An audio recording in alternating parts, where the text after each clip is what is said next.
축구 강국하면 떠오르는 브라질. 축구 역대 최다 월드컵 우승 국가라는 타이틀을 가지고 있을 정도로 뛰어난 축구 선수들을 많이 배출한 나라죠. 축구 역대 최고의 선수로 뽑히는 펠레부터 시작해 수많은 레전드 선수들의 나라입니다. 그래서 오늘은 브라질 역대 최고의 선수들에 대해 알아보도록 하겠습니다.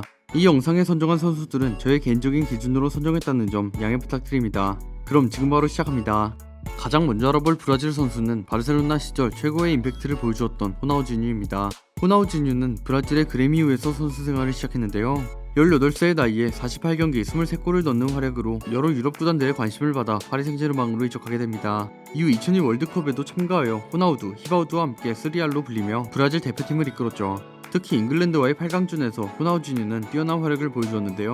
동점골 어시스트, 역전 프리킥골, 게다가 퇴장까지 당하는 원맨쇼를 펼치며 브라질의 우승에 큰 공헌을 했습니다. 월드컵에서 큰 활약을 보여주었지만 정작 소속팀 파리 생제르맹에서는 루이스 페르난데스 감독과의 불화로 인해 출전 기회가 줄어들었죠. 그렇게 파리에서 총 77경기에 출전해 25골, 17도움을 기록하고 바르셀로나로 이적합니다. 그는 바르셀로나에서의 3시즌 동안 경이로운 플레이를 선보였는데요. 화려한 개인기와 함께 엄청난 임팩트로 많은 사람들의 뇌리에 강력하게 자리잡았죠. 이런 활약을 보여준 호나우지뉴는 이 시기 한 번의 발롱도르, 2번의 피파 올해의 선수, UEFA 올해의 클럽 축구 선수에 선정되었습니다. 또한 바르셀로나는 호나우지뉴의 영입을 기점으로 약 10년간 구단 역사상 최전성기를 맞이했죠. 다음으로 알아볼 브라질 선수는 골 에어리어의 천재 호마리우입니다. 호마리우는 바스코 다가마에서 프로 생활을 시작한 선수인데요. 데뷔하자마자 2년 연속 득점왕을 차지하는 퍼포먼스로 PSV의 에인트호벤으로 이적합니다. 호마리우는 이적한 시즌에 리그 득점왕을 차지하는 활약으로 PSV의 리그 우승과 컵 우승을 이끌었죠. 이후 PSV에서의 3시즌간 리그 득점왕 3연패와 리그 3연패를 달성했는데요. 챔피언스 리그에서도 득점왕을 2번 차지하며 최고의 스트라이커로 활약했습니다. 이러한 활약에 바르셀로나로 이적했고 이적한 첫 시즌 리그 33경기 30득점에 성공해 득점왕까지 차지하며 리그 우승을 차지하죠. 바르셀로나에서의 첫 시즌을 성공적으로 마치고 1994년 미국 월드컵에 참가하는데요.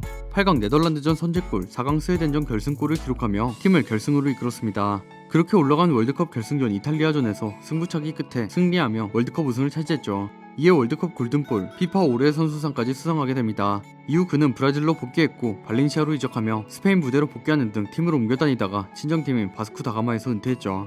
다음으로 알아볼 브라질 선수는 하얀 펠레라 불렸던 지쿠입니다. 지쿠는 플라멩고에서 데뷔해 큰 활약을 선보인 선수인데요. 그의 활약에 플라멩고는 리우데자네이루 주림리그에서 우승하면서 전성기를 보내게 됩니다. 1979년 지쿠는 무려 89골을 터뜨리는 활약도 보여주었죠. 이런 지쿠는 브라질 대표팀에서도 활약을 보여주었는데요. 1978년 아르헨티나 월드컵에서 브라질의 주전 미드필더로 활약하며 팀을 3위로 이끌었습니다. 이 월드컵에서 브라질은 역사상 최강의 팀 중 하나로 손꼽히는 팀이었는데요. 지쿠를 비롯해 호베르투 파우캉, 소크라테스, 토니뉴 세레주가 황금의 미드필더 라인을 구성했죠. 이 황금 미드필더 라인이 활약한 브라질은 월드컵 조별리그에서 아르헨티나, 이탈리아와 같은 조에 속하는데요. 지쿠는 아르헨티나를 상대로 득점에 성공하며 승리를 이끌었지만 이탈리아에 패배하며 2차 리그 탈락이라는 굴욕을 맞이했죠. 이후 1986년 월드컵에서는 부상을 안고 참가하며 좋은 활약을 보여주지 못하게 됩니다. 이렇게 지쿠는 월드컵과의 인연이 없었고 그렇게 대표팀에서 은퇴하게 되죠. 다음으로 알아볼 브라질 선수는 장애를 극복한 축구 선수 가린샤입니다. 가린샤는 어릴 적 소아마비를 겪었기 때문에 다리가 기형이었는데요. 하지만 가린샤는 장애를 극복하고 보타포구와 브라질 대표팀 모두에서 에이스급 활약을 펼치며 팀의 전성기를 이끌었습니다. 이후 1958년 스웨덴 월드컵에서 펠레와 함께 브라질 대표팀으로 활약했죠. 가린샤는 스웨덴 월드컵에서 맹활약을 보여주었고 브라질 사상 첫 월드컵 우승을 이끌게 됩니다. 그로부터 4년 후 칠레 월드컵에서 브라질의 에이스 펠레가 부상으로 월드컵에서의 활약을 일찍 마치게 되는데요. 펠레가 없는 브라질을 걱정하는 사람들이 많았으나 브라질엔 가린샤가 있었죠. 가린샤가 브라질의 에이스 역할을 하며 원맨쇼의 활약을 보여주었고 총 4골을 기록하며 월드컵 공동 득점왕까지 수상했습니다. 결국 2번의 연속 월드컵 우승을 차지하게 되죠. 가린샤는 월드컵에서 골든볼, 득점왕, 올스타팀 모두 선정되었고 월드컵에서 트리플 크라운을 달성한 최초의 선수가 되었습니다. 이후 브라질은 1966년 잉글랜드 월드컵에서 큰 수모를 겪게 되는데요. 가린샤와 펠레 모두 기대 이하의 활약을 펼치며 에우제비우의 포르투갈에 패배했고 가린샤는 1966년 월드컵을 마지막으로 대표팀에서 은퇴했습니다. 다음으로 알아볼 브라질 선수는 브라질 역대 최고의 스트라이커 호나우두입니다. 호나우두는 브라질에서 선수 생활을 시작했는데요. PSV의 에인트호벤으로 이적한 그는 첫 시즌부터 30골을 폭발시키며 득점왕을 차지했고 두 번째 시즌은 네덜란드컵 우승을 차지했죠. 이렇게 큰 활약을 보여준 호나우두는 바르셀로나로 이적합니다. 호나우두는 바르셀로나에서 바로 에이스 자리를 차지하죠. 라리가에서 우승을 차지하진 못했지만 리그에서만 34골을 기록하며 득점왕을 차지했고 유에파컵 위너스컵, 코파델레이마저 우승을 차지했는데요. 1996년 이러한 활약에 그는 20세의 나이로 발롱도르 2위를 차지했고 피파 올해 선수상을 차지하는 활약을 보여줬습니다. 하지만 호나우두는 1년 만에 바르셀로나를 떠나 인테르로 이적하게 되죠. 그의 이러한 활약에 인테르는 UEFA컵 우승을 차지할 수 있었습니다. 결국 1997년 바르셀로나와 인테르에서의 활약으로 호나우두는 발롱도르를 수상했죠. 하지만 안타깝게도 그는 부상에 시달리게 되는데요. 치명적인 무릎 부상을 입은 그는 그전과 같은 파괴력을 보여주진 못했고 결국 결정하는 경기가 많아졌습니다.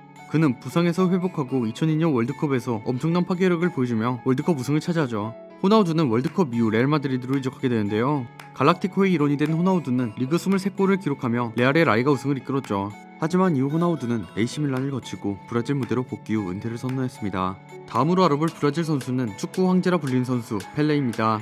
펠레는 산투스에서 프로 데뷔 후 엄청난 활약을 보여주며 브라질 대표팀에 오르게 되는데요. 펠레는 소련과의 월드컵 데뷔전에서 어시스트를 기록하며 어린 선수라고는 믿기지 않는 퍼포먼스를 선보였죠. 이런 그는 8강 웨일스전에서 월드컵 첫 골을 기록했는데요. 펠레의 골로 브라질은 1대0 승리를 거둬 4강에 진출했고 펠레는 17세 239일로 월드컵 역사상 최연소 득점 기록도 세웠습니다. 이후 프랑스전에서 해트트릭을 기록하며 승리를 이끌었고 스웨덴을 상대로 한 결승전에서는 2골을 득점해 5대2 대승을 이끌었죠. 결국 펠레는 브라질의 월드컵 최초 우승을 이끌게 되는데요. 4경기 6골로 실버볼까지 수상하며 역사상 가장 충격적인 월드컵 데뷔 무대를 보였습니다. 이후 펠레는 1962년과 1966년 월드컵에서는 부상으로 활약하지 못했고 1970년 월드컵에서 마지막 국제대회를 치르게 되죠. 브라질은 막강한 활약으로 체코슬로바키아, 페루, 우루과이 등을 꺾고 결승전에 진출했습니다. 결승전은 이탈리아와의 경기였는데 펠레가 한 골과 2개의 어시스트를 기록하며 4대1 대승으로 월드컵 우승을 차지했습니다. 펠레는 월드컵 우승에 이어 골든볼까지 손에 넣었는데요. 이 월드컵 이후 펠레는 대표팀에서 은퇴했고 1974년 산투스에서도 떠나며 미국으로 이적해 미국 축구 열풍에 크게 기여했습니다. 지금까지 브라질 역대 최고의 선수들에 대해 알아보았고 번외로 한 명의 선수를 더 알아보려고 하는데요. 번외로 알아볼 브라질 선수는 현재 브라질 대표팀의 에이스 네이마르입니다. 네이마르는 2010년 브라질 리그의 산투스에서 엄청난 활약을 보여줬는데요. 그렇게 1314 시즌 바르셀로나로 이적했고 이적하자마자 핵심 공격수로 활약을 보여줍니다. 이후 1415 시즌에는 수아레즈, 메시와 함께 세계 최강의 공격진이라 불리는 MSN 라인을 구축해 큰 활약을 보여줬죠. 바르셀로나는 이 MSN 라인의 활약에 힘입어 리그, 코파델레이, 심지어 챔스까지 우승을 차지하며 트래블을 달성했습니다. 이렇게 트래블의 주역으로 활약한 네이마르는 1617 시즌에도 챔스에서 큰 활약을 보여줬는데요. 챔스 16강 파리 생제르맹과의 경기 종료 직전 6분 안에 3골이 필요했던 상황에서 2골 1어시를 기록하며 캄프누의 기적을 만들었죠. 이러한 활약에 파리는 2억 2200만 유로의 바이아웃 금액으로 네이마르를 영입했습니다. 네이마르는 1920 시즌 파리를 이끌고 27경기 19골 11도움을 기록하는 활약으로 챔스 결승까지 오르죠. 지금까지 브라질 역대 최고의 선수들에 대해 알아보았습니다. 이 영상에 대한 여러분들의 의견이 있으시다면 댓글 남겨주시면 감사하겠습니다. 저는 지금까지 월간베스트였습니다. 감사합니다.